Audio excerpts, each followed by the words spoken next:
Bismillahirrahmanirrahim. Assalamualaikum warahmatullahi wabarakatuh. Waalaikumsalam warahmatullahi wabarakatuh.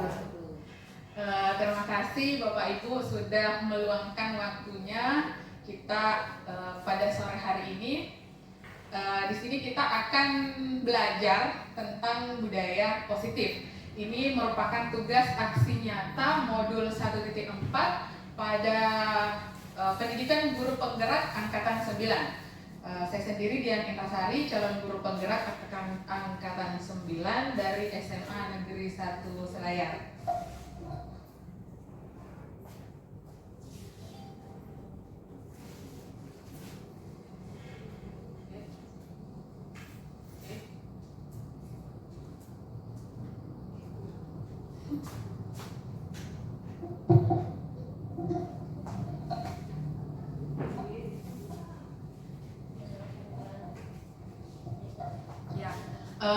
Di program guru penggerak angkatan 9 saya difasilitatori oleh Ibu Andi Wahida dan pengajar praktik oleh Ibu Asmila Sari, SPD. Nah, apa yang akan saya sampaikan pada sore hari ini sebenarnya tentang budaya positif. Nah, secara garis besar budaya positif itu sudah kita praktekkan selama kita mengajar, selama kita menjadi guru. Tetapi ada beberapa ketentuan-ketentuannya, batasan-batasannya mengenai budaya positif. Bagaimana kita kembali ke arah yang benar. Meskipun selama ini sebenarnya sudah banyak budaya positif yang sudah kita terapkan dalam praktek mengajar kepada peserta didik. Nah, yang pertama itu tentang disiplin positif dan nilai-nilai kebajikan universal. Kemudian yang kedua tentang teori motivasi, hukuman, dan penghargaan serta restitusi. Kemudian yang ketiga tentang keyakinan kelas, bagaimana kita membuat keyakinan kelas sebelum mengajar di kelas. Kemudian yang keempat kebutuhan dasar manusia, dan yang kelima restitusi, 5 posisi kontrol. Dan yang keenam tentang restitusi, segitiga restitusi, penerapan segitiga restitusi yang sebaiknya kita lakukan di dalam kelas. Ya, selanjutnya yang mendasari program guru penggerak itu membahas tentang materi budaya positif itu pada rancangan undang-undang tentang sistem pendidikan nasional tahun 2022, di mana sistem pendidikan itu berfungsi untuk mengembangkan potensi pelajar dengan karakter Pancasila agar menjadi manusia beriman, bertakwa kepada Tuhan Yang Maha Esa, berakhlak mulia, mandiri, berilmu, bernalar kritis, berkebinekaan, bergotong royong, serta kreatif. Ya, jadi ini ada beberapa yang sudah direvisi dari RUU tentang sistem pendidikan tahun 2013, di mana dulu penerapan di kurikulum K13. Di sini RUU tentang sistem pendidikan nasional tahun 2022, bagaimana kita mengajar berdasarkan profil pelajar Pancasila. Nah, pendidikan nasional bertujuan untuk mencerdaskan kehidupan bangsa, membentuk masyarakat yang religius, menunjang kebinekaan, demokratis, dan bermartabat, memajukan peradaban, serta menyejahterakan umat manusia secara lahir dan batin. Nah, ini dia prinsip diselenggarakannya pada satuan pendidikan itu dengan cara yang sistematis. Yang pertama, berorientasi kepada peserta didik. Jadi di kurikulum Merdeka ini sistemnya itu student center, berorientasi kepada peserta didik, kemudian menjunjung tinggi kebenaran ilmiah, demokratis, berkeadilan, non diskriminatif, yang keenam itu inklusif, dan ketujuh mendukung pembelajaran sepanjang hayat. Jadi kita terus belajar. Tagline-nya juga guru hebat dan terus belajar. Begitu ya Bu Maya? Nah, sekarang kita masuk ke filosofi Ki Hajar Dewantara. Pendidikan filosofi Ki Hajar Dewantara memberikan tuntunan terhadap segala kekuatan kodrat yang dimiliki anak agar ia mampu mencapai keselamatan dan kebahagiaan yang setinggi-tingginya, baik sebagai seorang manusia maupun sebagai anggota masyarakat. Nah, menurut Ki Hajar Dewantara, pendidikan itu bertujuan untuk menuntun dan menebalkan garis samar-samar agar dapat memperbaiki lakunya untuk menjadi manusia yang seutuhnya.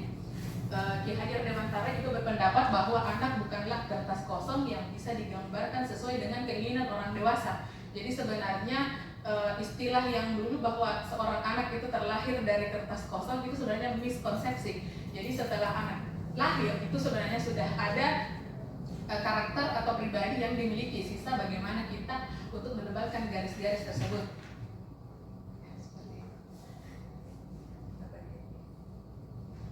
Nah, filosofi Ki Hajar Dewantara selanjutnya, pendidikan anak sejatinya menuntut anak untuk mencapai kekuatan kodratnya sesuai dengan kodrat alam dan kodrat zaman. Bila melihat dari kodrat zaman, pendidikan saat ini menekankan pada kemampuan anak untuk memiliki keterampilan abad 21. Sedangkan dalam memaknai kodrat alam, maka konteks lokal sosial budaya murid di Indonesia tentu memiliki karakter yang berbeda dengan murid Indonesia bagian tengah, bagian timur, dan bagian barat. Nah, sesuai dengan filosofi Ki Hajar Dewantara, ing Narso Tulodo, ing Madya Mamukarsa, Tukuri Handayani. Apa itu artinya Bapak Ibu?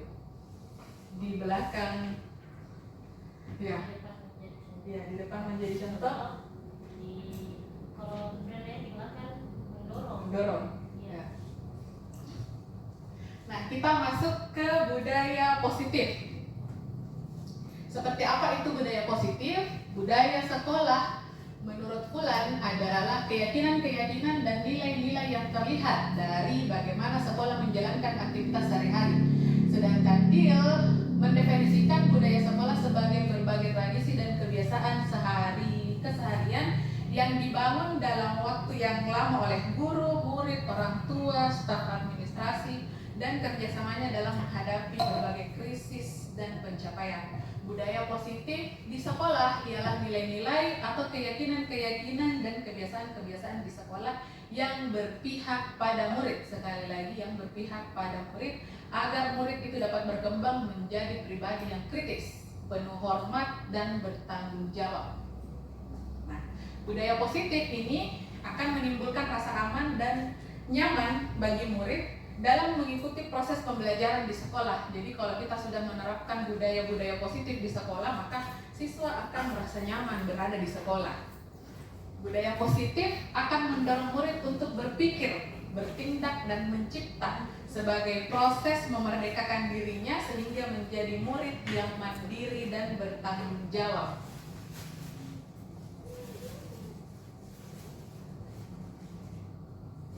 Tadi itu tentang budaya positif. Nah, sekarang tentang disiplin positif dan nilai-nilai kebajikan universal. Disiplin positif merupakan pendekatan untuk mendidik anak untuk melakukan kontrol diri dan pembentukan kepercayaan diri. Nah, disiplin berasal dari diri yang dapat membuat seseorang menggali potensinya menuju kepada sebuah tujuan mulia. Disiplin diri juga mempelajari bagaimana cara kita mengontrol diri, bagaimana menguasai diri, dan untuk memilih tindakan yang mengacu pada nilai-nilai yang kita hargai agar tercapai tujuan mulia yang diinginkan. Sedangkan nilai-nilai kebajikan universal adalah sifat-sifat positif manusia yang merupakan tujuan yang ingin dicapai setiap individu. Salah satunya adalah nilai-nilai kebajikan yang ingin dicapai oleh setiap anak Indonesia yang kita kenal dengan profil pelajar Pancasila.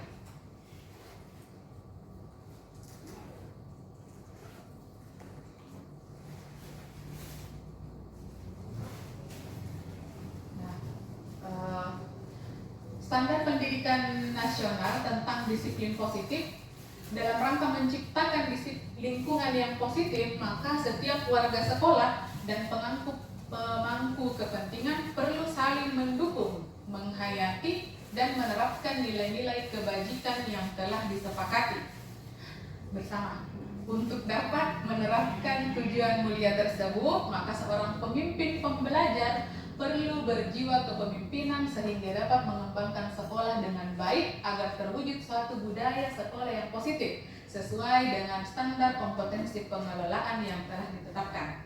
Tujuan mulia ini dari penerapan disiplin positif adalah agar terbentuk murid-murid yang berkarakter, disiplin, santun, jujur, peduli, bertanggung jawab, dan merupakan pembelajar sepanjang hayat sesuai dengan standar kompetensi kelulusan yang diharapkan.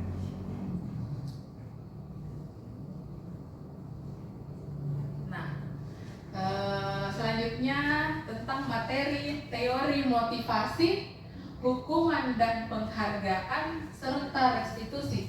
Jadi bagaimana kita menjadi seorang guru menerapkan teori-teori ini. Menurut Diane Gossen dalam bukunya Restructuring School Discipline menyatakan ada 3 motivasi perilaku manusia. Yang pertama, untuk menghindari ketidaknyamanan atau hukuman. Yang ketiga, teori motivasi disiplin itu untuk mendapatkan imbalan atau penghargaan dari orang lain. Yang kedua, dan yang ketiga untuk menjadi orang yang mereka inginkan dan menghargai diri sendiri dengan nilai-nilai yang mereka percaya. Jadi sebaiknya kita aplikasikan yang nomor berapa Bapak Ibu? Nomor, apakah kita mengajar mendidik anak hanya untuk menghindari ketidaknyamanan atau hukuman, untuk mendapatkan imbalan, atau untuk menjadi diri sendiri yang mereka inginkan?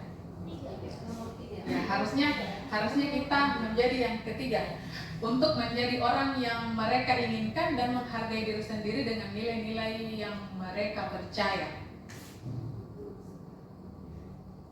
Teori disiplin, motivasi perilaku manusia. Selanjutnya tentang hukuman dan penghargaan.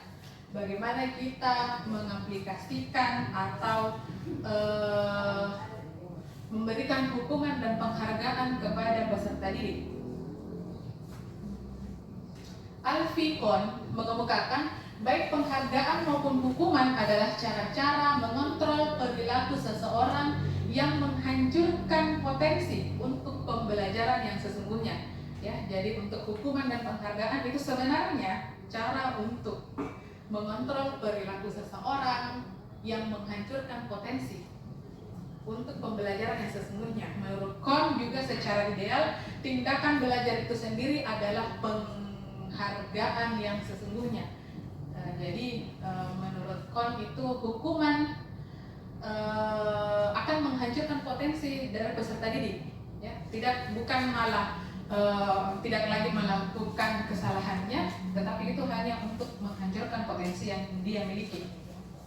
Ya, jadi seharusnya apa yang menjadi penghargaan yang sesungguhnya yaitu ya tindakan belajar dari peserta didik.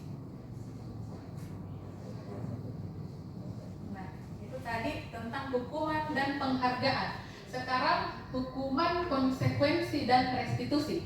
Disiplin adalah bentuk hukuman yang bersifat tidak terencana atau tiba-tiba. Jadi kalau misalnya di dalam kelas ada yang tidak kerja tugas, langsung serta-merta kita memberikan disiplin, tetapi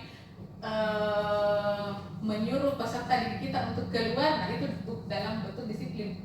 Belum kita menerapkan budaya positif. Kalau seperti itu, kita baru mendisiplinkan yang tidak terencana dan secara tiba-tiba.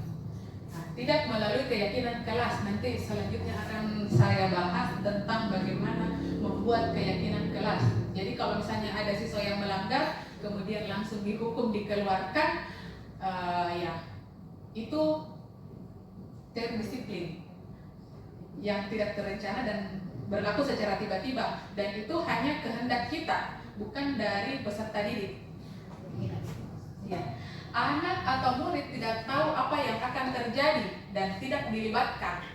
Nah, hukuman yang bersifat satu arah dari pihak guru yang memberikan dan murid hanya menerima suatu hukuman tanpa melalui suatu kesepakatan atau penghargaan dari pihak guru, baik sebelum atau sesudah. Hukuman diberikan bisa berupa fisik maupun psikis.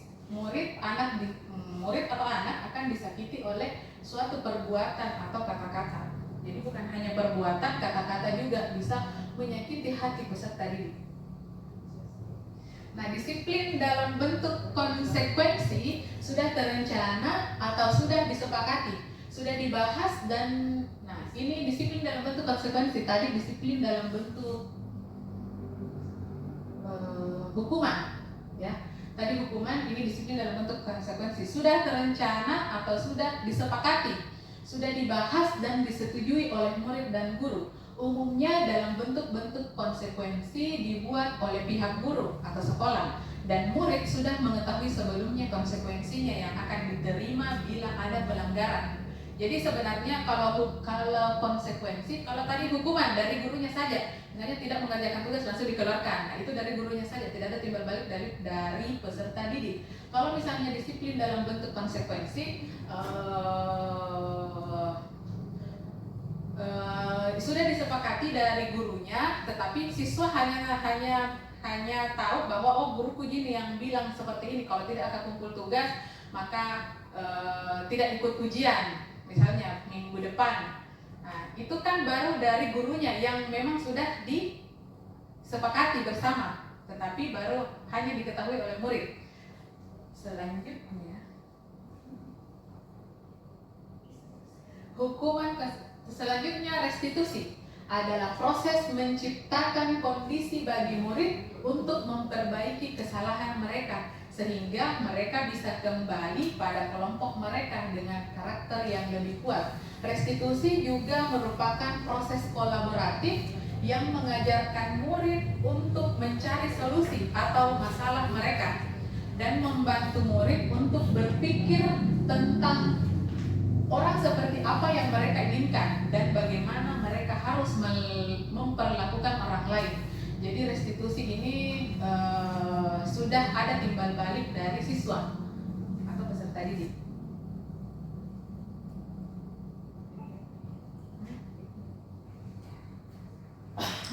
Nah, selanjutnya keyakinan kelas. Keyakinan kelas merupakan aturan atau ketetapan kelas yang telah disepakati bersama oleh semua warga kelas, di mana telah dijelaskan konsekuensi atau dampak yang akan diterima ketika ketetapan tersebut dilanggar. Keyakinan kelas ini merupakan sesuatu yang dapat diterapkan di lingkungan kelas yang dibuat dalam pernyataan-pernyataan universal dalam bentuk positif, bersifat lebih abstrak daripada peraturan yang lebih rinci dan konkret. Keyakinan kelas hendaknya tidak terlalu banyak sehingga mudah diingat dan dipahami oleh semua warga kelas. Keyakinan kelas di sini pasti kita sudah melakukan keyakinan kelas pada saat awal pembelajaran atau semester-semester awal, ya, Bapak Ibu. Ya, learning contract. Iya, learning contract ilmuwan. Harus membuat kesepakatan.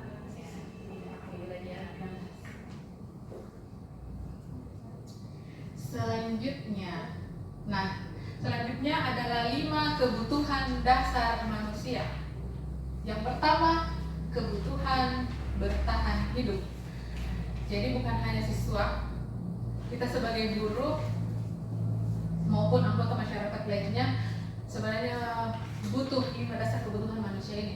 Kita butuh untuk bertahan hidup, kemudian kita butuh kasih sayang dan rasa diterima. Kebutuhan untuk diterima, kemudian kebutuhan penguasaan, kebutuhan kebebasan, dan kebutuhan kesenangan. Jadi kalau misalnya ada peserta didik yang melakukan pelanggaran dalam kelas atau banyak gayanya di dalam kelas, mungkin ada salah satu dari 5 kebutuhan dasar manusianya yang belum terpenuhi.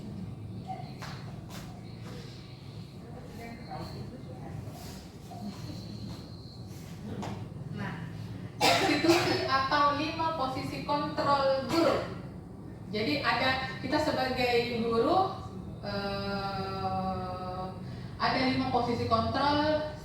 Kira-kira kita sekarang ada di posisi kontrol yang mana?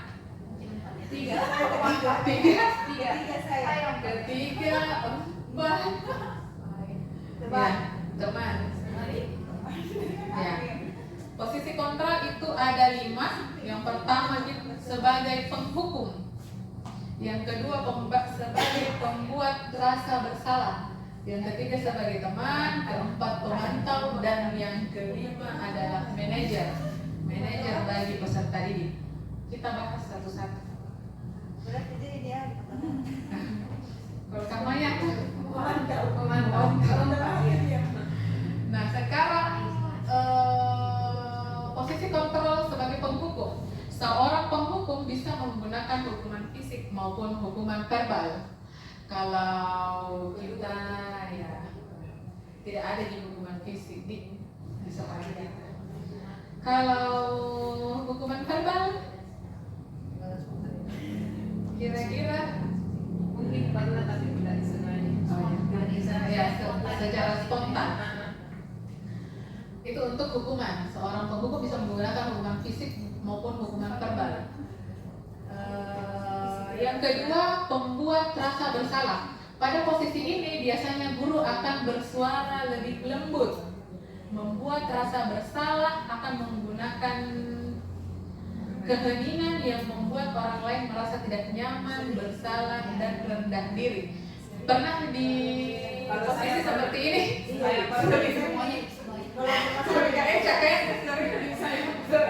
Membuat rasa bersalah. Saya kalau tidak Baru kemarin ini dirasakan di 11 S2. Ya, membuat rasa bersalah. Ya.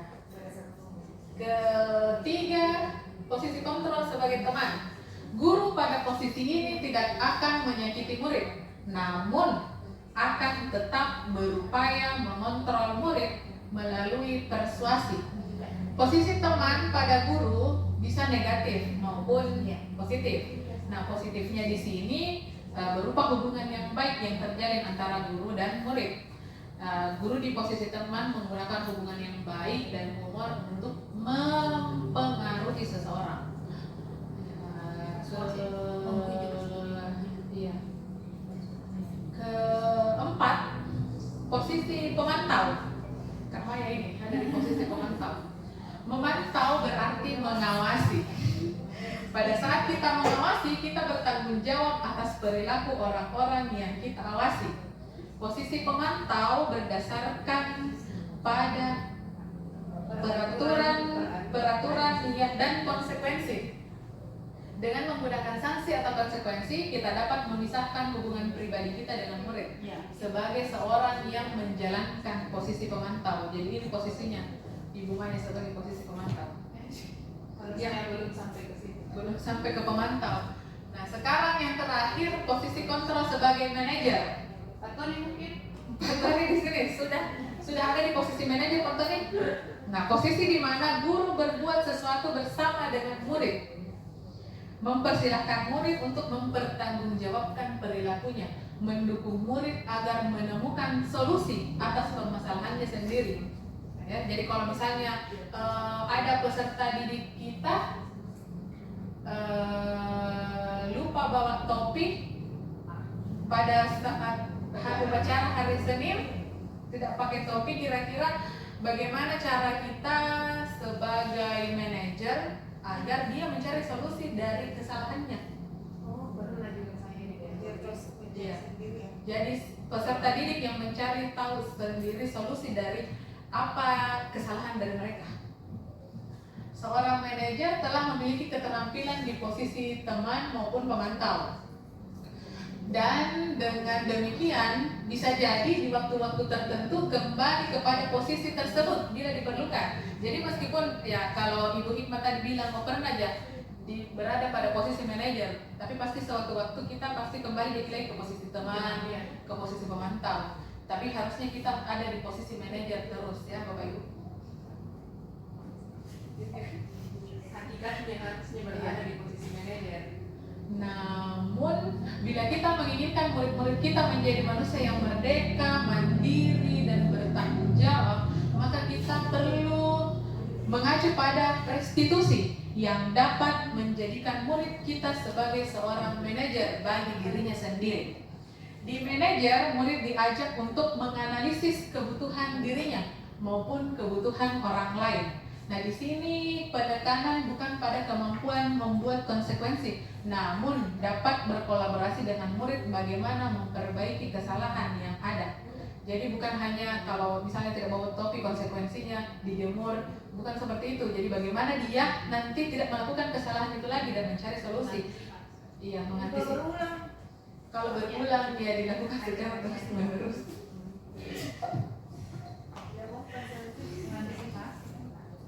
Iya.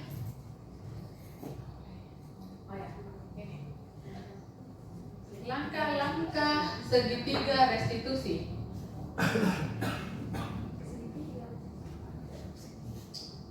Langkah-langkah segitiga restitusi, namanya segitiga ya, ada tiga. Yang pertama, menstabilkan identitas. Yang kedua, validasi tindakan yang salah. Yang ketiga, menanyakan keyakinan kelas. Jadi kalau misalnya kita sudah ada di segitiga restitusi, berarti sudah ada keyakinan kelas yang kita buat. Sebenarnya kalau saya sebelum mendapatkan materi budaya positif segitiga sampai di segitiga restitusi, keyakinan kelas saja sebenarnya saya belum lakukan pada peserta didik, masih kontrak belajar dalam bentuk kontrak belajar. Dan sebenarnya kita harus membuat keyakinan kelas bersama peserta didik supaya bisa menerapkan segitiga restitusi apabila peserta didik kita ada yang apakah kamu punya solusi terhadap masalah itu. Jadi menanyakan solusi. Iya Bu, minggu depan saya akan tidur lebih tepat waktu dan bangun lebih awal. Malam harinya saya akan menyiapkan kebutuhan sekolah saya sehingga tidak ada lagi yang terlupakan.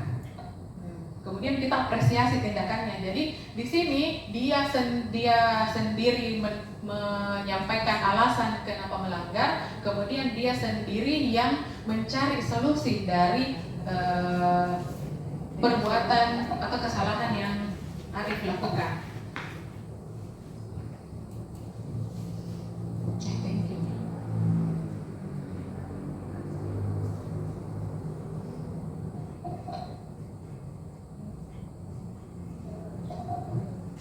Ya.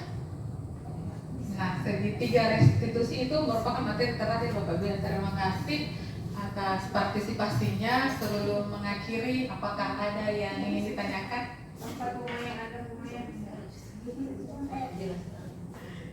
Jelas hubungannya. Ya, jadi saya menekankan lagi sebenarnya budaya positif ya,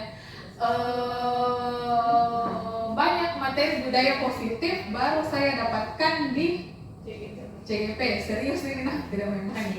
Iya. Banyak budaya positif yang saya dapatkan setelah mengikuti CGP, karena waktu kita kuliah dulu tentang teori-teori pembelajaran, bukan teori-teori pembelajaran seperti ini yang diajarkan ya. Kita selama ini mengatasi peserta didik dengan cara otodidak, jadi belajar dan cara-cara konvensional nih istilahnya.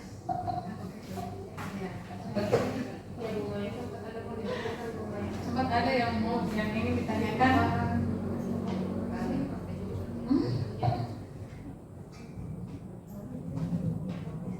Mungkin ini Bu Maya. Tidak tahu Ibu. Ya baik, Bapak Ibu, masih ada yang ingin ditanyakan terkait budaya positif yang bisa kita terapkan di sekolah? Ibu Mesra mungkin, Ibu Mesra? Sedikit bos. Ya silahkan Ibu Mesra. Terima kasih atas kesempatan yang diberikan. Supaya lebih jelas suaranya Ibu Mesra. Terkait dengan filosofi ajar Dewantara yang tadi, positif tadi menyatakan bahwa Engarsa Suntulodo Imadia Mamukasa Tuturi Handayani. Saya mungkin kurang mengerti, kurang paham karena ya mungkin tidak tahu artinya dan apa kaitannya dengan budaya positif tersebut. Terima kasih.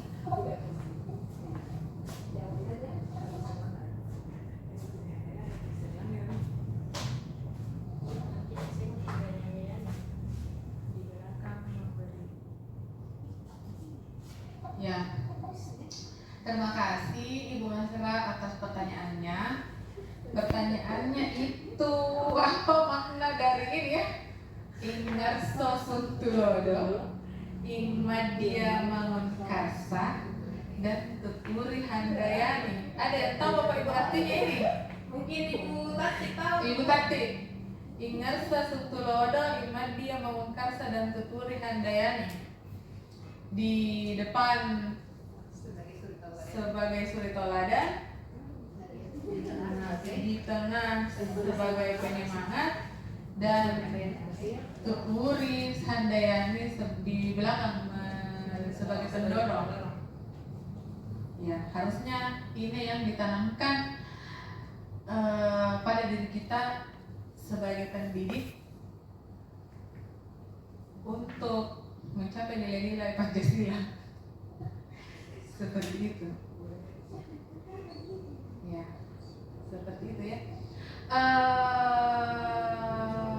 Seperti ini yang ada di slide ini berdasarkan tujuan pendidikan sebenarnya. Yang ini yang paling ditekankan oleh Ki Hajar Dewantara tentang tujuan pendidikan untuk menuntun. Jadi pada saya juga baru membaca pada modul 1.1 di tentang filosofi pembelajaran Ki Hajar Dewantara. Di situ diibaratkan kita sebagai guru itu sebagai petani atau pekebun. Di mana kalau kita menanam jagung, yang tumbuh itu jagung, bukan tomat atau lombok. Karena bagaimana kita apa peran kita sebagai seorang guru? Sebagai seorang guru kita berperan untuk menebalkan garis samar-samar agar dapat memperbaiki lakunya untuk menjadi manusia yang seutuhnya. Jadi kalau kita sebagai seorang petani jagung, bagaimana kita memelihara tanaman jagungnya sehingga tumbuh subur menghasilkan jagung yang berkualitas. Dari segi bagaimana cara kita menyiramnya, memberikan pupuk, itu guru kita harus seperti itu.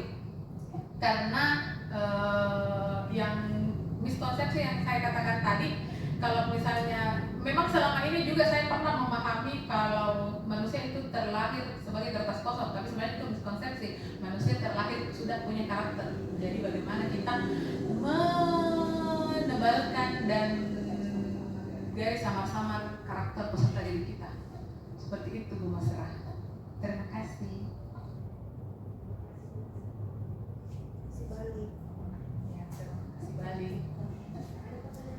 Ya, ada pertanyaan lagi sebelum kita menutup pertemuan kita pada sore hari ini, pada sore menjelang malam hari ini. Sore menjelang malam ini. Ya. Pakai mic supaya terdengar suara merdu.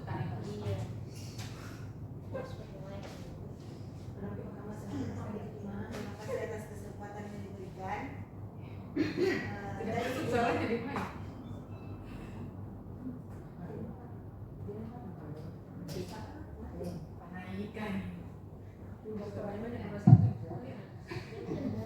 Oke, terima kasih atas kesempatan yang diberikan. Tadi Budiar membahas tentang hukuman, restitusi, dan konsekuensi.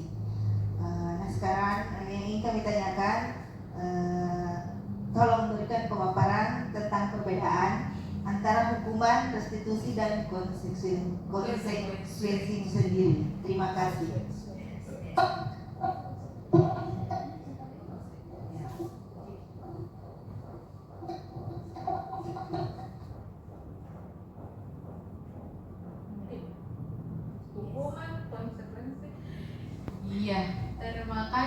pertanyaannya Ibu Rispa, penguatan ya terkait hukuman, konsekuensi, dan restitusi. Nah sebenarnya itu urutannya hukuman, konsekuensi, baru restitusi. Kalau hukuman, di sini di slide-nya ada penjelasannya bahwa disiplin dalam bentuk hukuman itu bersifat tidak terencana atau tiba-tiba. Jadi hukuman ini sering terjadi kalau misalnya kita langsung marah-marah saja kepada peserta didik. Itu disiplin hukuman. Disiplin dalam bentuk hukuman. Kalau disiplin dalam bentuk konsekuensi, sudah terencana, sudah disepakati. Tetapi di sini masih gurunya yang menentukan konsekuensinya apa. Kalau restitusi,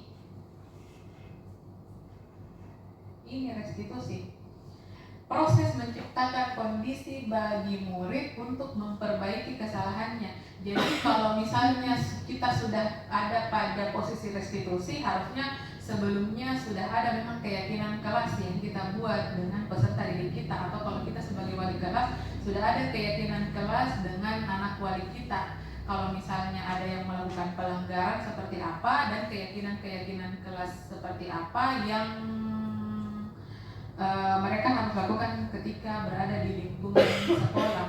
Jadi dengan adanya keyakinan kelas, baru kita bisa melakukan proses restitusi. Kalau tidak ada keyakinan kelas, kita tidak bisa melakukan proses restitusi karena kita belum ada kesepakatan antara peserta didik dan guru tentang apa yang harus dilakukan dan bagaimana cara peserta didik sendiri untuk memperbaiki kesalahannya, mengemukakan alasannya, memvalidasi tindakan yang salah, kemudian alasan dia melakukan kesalahan itu apa, dan solusi dari kesalahan dia apa. Jadi dia melakukan kesalahan, peserta didik melakukan kesalahan, kemudian peserta didik yang mencari solusi, peserta didik yang memberikan alasan, dan peserta didik yang mencari solusi dari kesalahannya.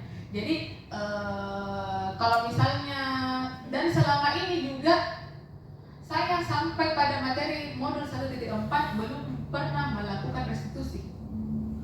Jadi semoga kedepannya kita bisa memanfaatkan ilmu-ilmu ini dan bisa diterapkan di dalam kelas. Minimal kita sebagai pemimpin pembelajar di dalam kelas. Seperti itu Ibu Ruspa. Mungkin ada juga Di rumah ya. bisa juga. Cukupkan 3 ya. Oke, terima kasih kesempatannya, Bu Dian. Pertanyaan selanjutnya dari saya ini, bagaimana kira-kira menurut Bu Dian ini sebagai peserta CGP, bagaimana cara yang efektif membangun kesepakatan dalam menciptakan budaya positif di lingkungan sekolah? Nah, iya. Ditinjau dari maraknya kasus bullying ya di dalam dunia pendidikan. Terima kasih. Kesepakatan sekolah. Ya. Bagaimana kita membuat kesepakatan sekolah? Jadi sebenarnya di abad 21 di kurikulum Merdeka dan RUU tentang Sisdiknas 2022 harusnya kita berkolaborasi dengan peserta didik, orang tua, lingkungan masyarakat, guru-guru utamanya, dan guru-guru, kepala sekolah, serta warga sekolah, lingkungan masyarakat, orang tua, ya, orang tua peserta didik. Bagaimana kita bisa saja membuat keyakinan sekolah. Jadi sebenarnya kalau tata tertib, ya, tata tertib itu bisa kita ubah. Harusnya sekarang itu kita tidak menggunakan lagi tata tertib, tetapi keyakinan sekolah. Karena kalau tata tertib bagaimana ya? Biasa orang menganggap bahwa oh ini harus dilaksanakan. Kemudian kalau dilanggar, ya bagaimana cara penanganannya? Jadi bagaimana cara penanganannya? Kita harusnya memiliki keyakinan sekolah dan menanyakan alasan peserta didik itu melakukan kesalahan, apa alasannya, sehingga peserta didik menemukan solusi dari kesalahan yang dilakukan. Terkait bully yang sekarang marak terjadi, sebenarnya dan keyakinan kelas itu dilakukan atau diungkapkan dengan kalimat-kalimat yang positif, ya. Dari kalimat negatif misalnya aturan. Di lokakarya kedua kami juga berlatih pada saat itu untuk membuat keyakinan kelas. Ada langkah-langkah sebelumnya yang dilakukan untuk sehingga kita mencapai suatu keyakinan kelas. Yang pertama, kita sepakati dulu apa yang harus kita lakukan di dalam kelas. Kemudian kita ubah, misalnya jangan makan pada saat jam pembelajaran, atau jangan menyebut, kalau bully biasanya sering, iya, kalau misalnya dari bully fisik atau nama, biasa kan peserta didik itu sekarang nama-nama hewan atau biasa nama orang tuanya. Nah, kalimat-kalimat keyakinan sekolahnya itu bisa dengan sederhana, menghargai sesama teman, menghargai guru, seperti itu kalimat-kalimat positif, kalimat-kalimat keyakinan sekolahnya. Dan ini sebenarnya PR besar kalau misalnya kita sudah sampai mengubah tata tertib itu menjadi keyakinan sekolah. Saya saja untuk kelas saja masih susah untuk diterapkan, tapi tidak ada salahnya untuk kita coba mulai dari sekarang. Apalagi keyakinan sekolah, dan harus mendukung semuanya, dari guru-gurunya, makanya kita harusnya punya pemahaman yang sama dulu, pemahaman yang sama terkait budaya positif, karena lingkungan sekolah kita, siswa kita banyak, guru-guru kita juga banyak, pemahaman-pemahaman kita juga berbeda, perspektif terhadap pemahaman-pemahaman budaya positif juga pasti berbeda. Nah, selama ini kita menganggap bahwa konsekuensi itu sudah benar, ternyata masih ada di atasnya restitusi. Ya, saya juga selama ini menganggap bahwa sudah konsekuensinya ya tidak ada nilainya, konsekuensinya ya kamu terlambat dari teman-temanmu yang lain. Padahal dari segi itu saja kita sudah menganggap benar, ternyata masih ada yang lebih benar, ada restitusi. Dan itu sebenarnya yang paling benar, segitiga restitusi. Seperti itu. Bagaimana mulainya? Ini sumpah dia contohnya.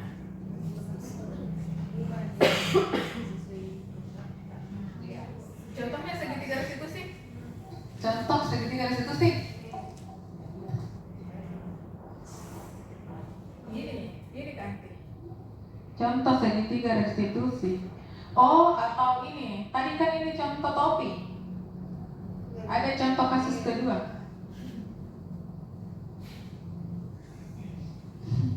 Kasus kedua ini, Arif sering terlambat mengikuti pelajaran setelah jam istirahat.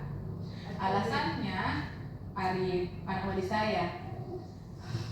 Alasannya karena dia baru selesai makan di kantin. Ya, ini alasannya anak-anak yang seperti ini. Baru selesai makan di kantin, lambat sekali ya. ternyata setelah ditanyakan, setelah saya ini percakapan segitiga restitusi yang coba saya simulasikan dengan Arif kemarin untuk tugas di CGP juga.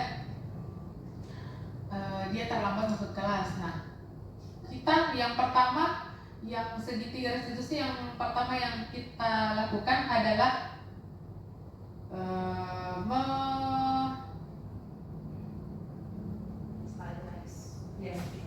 menstabilkan identitas.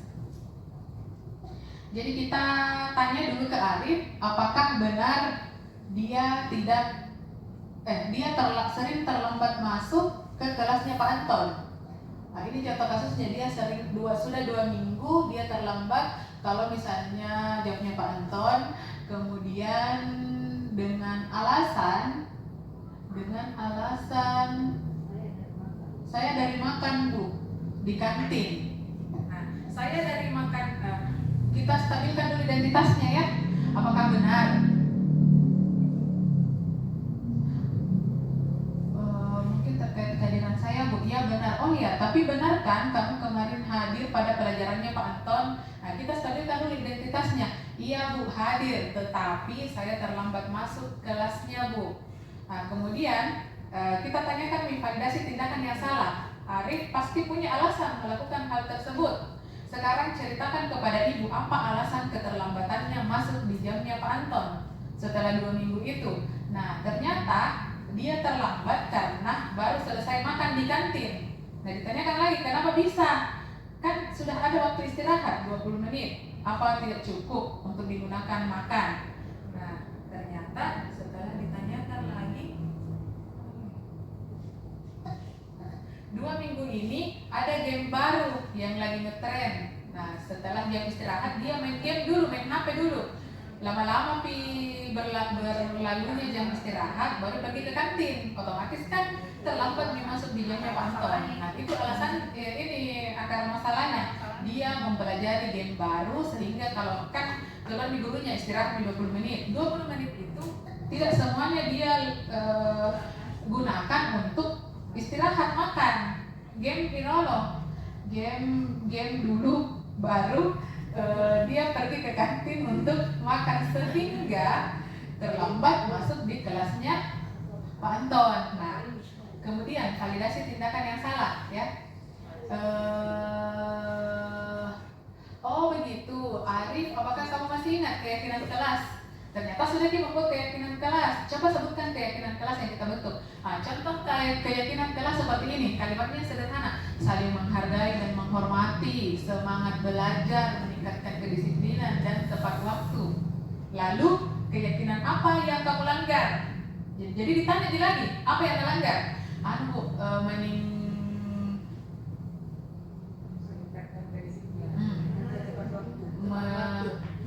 Meningkatkan kedisiplinan dan lebih tepat waktu. Seperti itu.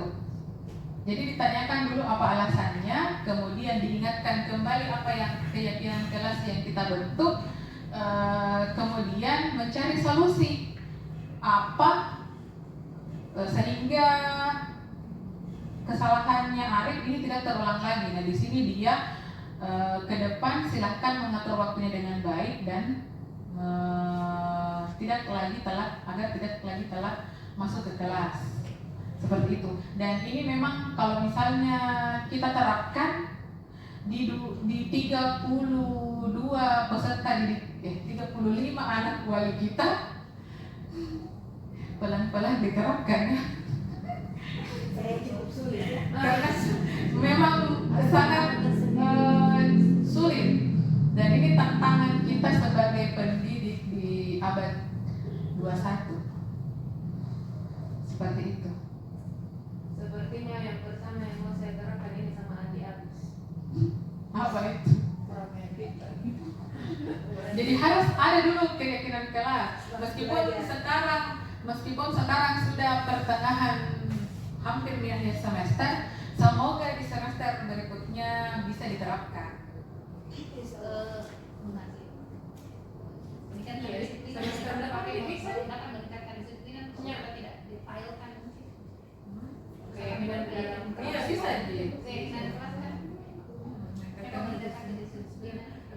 juga tepat waktu. Kalau berkaitan dengan seragam misalkan Ya bisa juga. Masuk ya. Atau misalnya apa tidak kaki bajunya itu mungkin bisa juga dimasuk itu bukan kaitan Iya, terkait dengan kerapihan. Kerapihan. Kos kaki. jadi Kaki. pegang kelasnya menggunakan kata-kata itu jangan begini kan mau membuat kayak di kelas maksudnya kalau Iya. nah, kalau kita tidak dikhususkan itu kalimat-kalimat kayak nggak masalah Bisa saja tetapi menggunakan kalimat positif. Siap. Bukan dilarang mengeluarkan baju. Apakah? Dilarang mengeluarkan kaki baju. Selama dalam lingkungan Iya, sekolah dalam itu lingkungan sekolah. jadi bagaimana itu contohnya? Pokoknya kalimat positif. Supaya ganteng terlihat, baginya kaki-baginya tidak terlihat ya. Iya. Seperti itu. Jangan terlambat masuk kelas, tepat waktu, masuk dalam kelas gitu. Jadi kita ubah kalimat negatif menjadi kalimat positif supaya kita positif Berarti itu terus. saja dulu yang perlu diterapkan. Iya. Mengubah dulu kalimat negatif menjadi kalimat Iya, positif. membuat keyakinan kelas. Ya selama ini kesepakatan kelas dan saya sendiri kalau membuat kesepakatan kelas pasti saya dibilang. Saya juga Iya. Dilarang tanpa ditanya peserta didiknya apa maunya.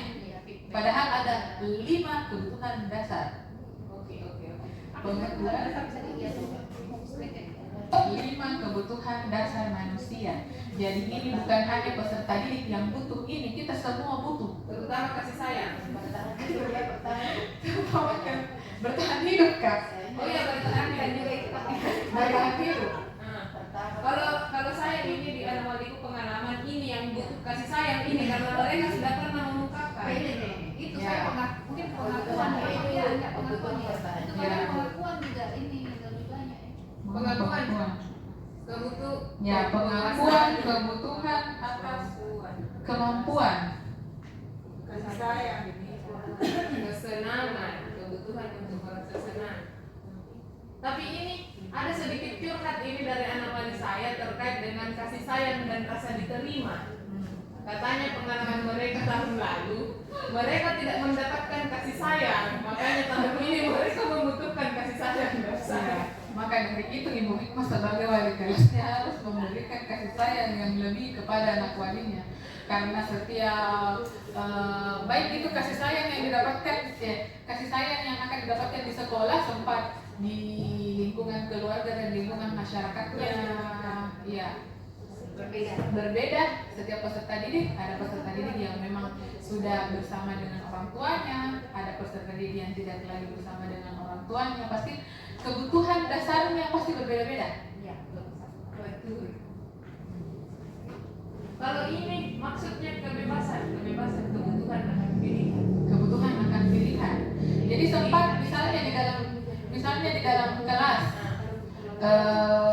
selalu di keluar kelas pada saat jam tamu. Yang pelajaran. Mungkin ada kebutuhan kebebasannya di situ yang tidak terpenuhi.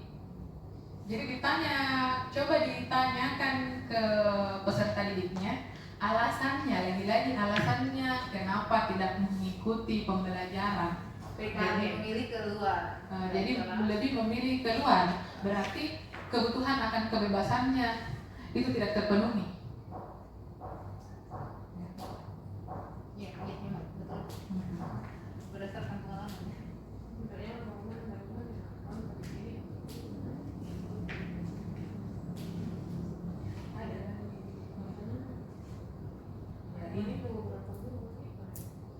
Seperti ini di teori motivasi perilaku manusia, ya.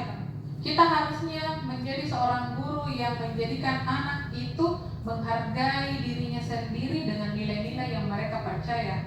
Jadi kalau misalnya Bapak Ibu guru, tidak ada salahnya kalau kita dalam pembelajaran kita ada anak yang tinggi nilainya kemudian dikasih hadiah. Ya biasa seperti itu, rewardnya seperti itu. Tetapi itu tidak seharusnya tidak dilakukan secara terus-menerus karena itu akan berdampak juga kepada peserta didiknya.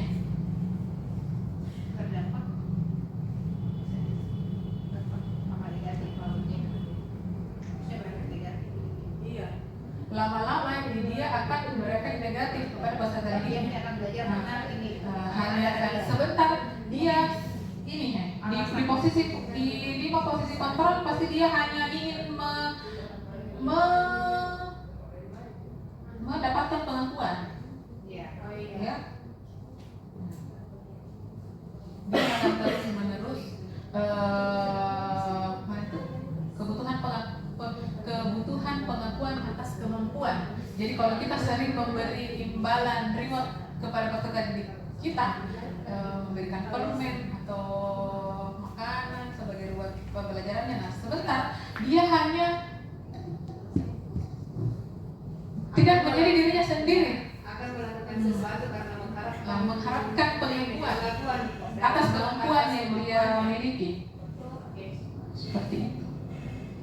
Jadi susah ya, Kalau reward susah, dan saya ini PR besar. Kalau contoh reward kan bisa juga dengan menggunakan apa nih? Kayak ya, ini plus berikan tepukan. Iya, makanya jangan sampai Kebanyakan itu biasa di kelas. kalau misalnya iya, itu juga kalau misalnya pemberian reward seperti barang, ya tidak boleh juga kita sering-sering lakukan, karena sebentar akan terus menerus seperti itu, dia tidak akan menjadi dirinya sendiri, dia akan selalu ingin diakui. Diakui.